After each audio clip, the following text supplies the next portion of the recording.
on the Negro. They asked for action and a facing up to the need for drastic social reformation. It is true that not all were motivated by morality. The crisis of Negro aspirations intersects with the urban crisis. Some white liberals may not be moved by humanity to save Negroes, but they are moved by self-interest to save their cities. But even their moral and selfish motives, which merge toward a constructive end, have not yet made government act. It is preoccupied with war and is determined to husband every resource for military adventures rather than social reconstruction. Negroes must therefore not only formulate a program, but they must fashion new tactics which do not count on government goodwill, but instead serve to compel unwilling authorities to yield to the mandates of justice. We are demanding an emergency program to provide employment for everyone in need of a job, or if a work program is impractical, a guaranteed annual income at levels that sustain life in decent circumstances. It is now incontestable that the wealth and resources of the United States make the elimination of poverty absolutely practical. A second feature of our program is the demolition of slums and rebuilding by the population that live in them. There is scarcely any division among Negroes about these measures. Divisions arise only around methods for that achievement. I am still convinced that a solution of nonviolence remains possible. However, nonviolence must be adapted to urban conditions and urban moods.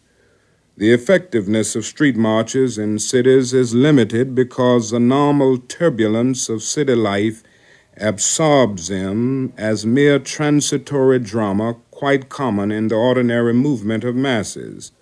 In the South, a march was a social earthquake. In the North, it is a faint, brief exclamation of protest. Nonviolent protest must now mature to a new level to correspond to heightened black impatience and stiffened white resistance. This higher level is mass civil disobedience. There must be more than a statement to the larger society. There must be a force that interrupts its functioning at some key point. That interruption must, however, not be clandestine or surreptitious. It is not necessary to invest it with guerrilla romanticism. It must be open and above all, conducted by large masses without violence. If the jails fail to thwart it, the meaning will become even clearer. The Negro will be saying, I am not avoiding penalties for breaking the law. I am willing to endure all your punishment because your society will not be able to endure the stigma of violently and publicly oppressing its minority to preserve injustice. Mass civil disobedience as a new stage of struggle can transmute the deep rage of the ghetto into a creative force. To dislocate the functioning of a city without destroying it can be more effective than a riot because it can be longer lasting, costly to the larger society, but not wantonly destructive. Finally, it is a device of social action that is more difficult for the government to quell by superior force. The limitation of riots, moral questions aside, is that they cannot win, and their participants know it. Hence, it is not revolutionary but reactionary because it invites defeat. It involves an emotional catharsis, but it must be followed by a sense of futility. where does the future point?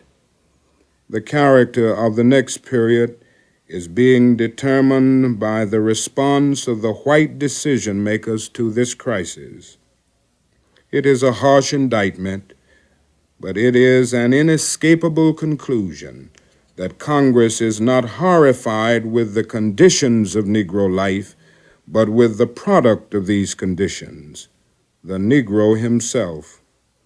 It could, by a single massive act of concern, expressed in a multi-billion-dollar program to modernize and humanize Negro communities, do more to obviate violence than could be done by all the armies at its command.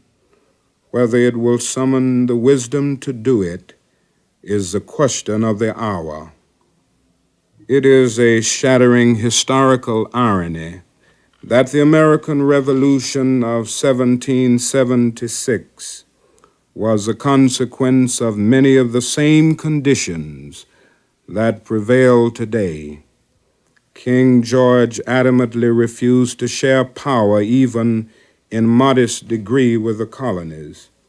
He provoked violence by scorning appeals embodied in nonviolent protests, such as boycotts, peaceful demonstrations, and petitions. In their resort to violence, the colonists were pressed ideologically beyond their original demands and put into question the system of absolute monarchical rule. When they took up arms and searched for the rationale for independence, they broke with all traditions of imperial domination and established a unique and unprecedented form of government, the Democratic Republic. The Negro Revolt, too, is evolving. Now it is more than a quest for desegregation and equality. It faces a system that has created miracles of production and technology and challenges it to create justice. If humanism is locked outside of the system, Negroes will have revealed its inner court of despotism, and a far greater struggle for liberation will unfold. The United States is substantially challenged to demonstrate that it can abolish not only the evils of racism, but the tragedy of poverty of whites as well as Negroes, and above all, the horrors of war that transcend the national borders and involve all of mankind. The first man to die in the American Revolution was a Negro seaman, Crispus Attucks. Before that fateful struggle ended, the institution of absolute monarchy was put on its deathbed. We may now only be in the initial period of an era of change as far-reaching in its consequences as the American Revolution. The developed industrial nations of the world, which include Canada as much as the United States, cannot remain secure islands of prosperity in a seething sea of poverty. A storm is rising against the privileged minority of the earth, from which that is no shelter in isolation or armament. The storm will not abate until a just distribution of the fruits of the earth enables man everywhere to live in dignity and human decency. The American Negro of 1967, like Crispus Attucks, may be the vanguard in a prolonged struggle that may change the shape of the world as billions of deprived shake and transform the earth in their quest for life, freedom, and justice. That was Dr. Martin Luther King in the first of this year's Massey Lectures. Next week, he discusses the war in Vietnam. Tonight's program was produced by Janet Somerville and Del McKenzie.